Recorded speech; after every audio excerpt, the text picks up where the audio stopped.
السلام علیکم ورحمۃ اللہ وبرکاتہ۔ الحمدللہ والصلاۃ والسلام علی رسول اللہ۔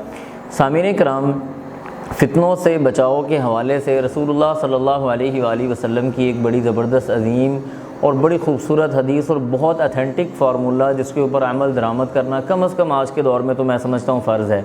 آپ علیہ الصلوۃ والسلام نے فرمایا امسک علیک لسانک، یہ 3 رول نبی علیہ الصلوۃ والسلام نے اس حدیث کے اندر بیان کیے۔ پہلا رول فرمایا امسک علیک لسانک، فتنوں کے اندر ہمیں کرنا کیا چاہیے؟ اپنی زبان کو کنٹرول میں رکھو، یعنی اپنی زبان کو اتنا ہی استعمال کرنا چاہیے۔ ہر مسئلے کے اندر الجھنے کی ضرورت نہیں ہے، کوئی سیاسی مسئلہ ہے، کوئی مذہبی مسئلہ ہے، کوئی معاشرتی مسئلہ ہے، ہر چیز کے اندر آپ کو رائے دینے کی ضرورت نہیں۔ امسک علیک لسانک، اپنی زبان کو کنٹرول میں رکھیں، اس کو اچھی طرح سے تھام کے رکھیں۔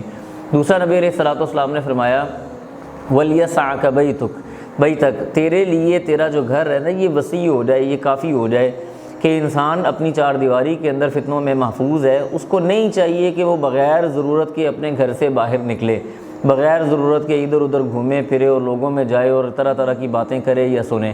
لہٰذا یہ دوسرا فارمولہ۔ اور تیسرا فارمولہ نبی علیہ السلام نے فرمایا وابکی علی خطیئتک، کہ اپنی خطاؤں پہ، اپنے گناہوں پہ، اپنی تقصیروں پہ اللہ سبحانہ و تعالیٰ کے سامنے رویا کرو۔ یہ 3 ایسی چیزیں ہیں جو آج کے دور کے اندر، یہ ایسا بڑا فارمولہ ہے جو آج کے دور کے اندر ہمیں فتنوں سے بہرحال محفوظ کرنے کے لیے سب سے بڑی زبردست اور مشعل راہ کے طور پہ استعمال ہو سکتا ہے۔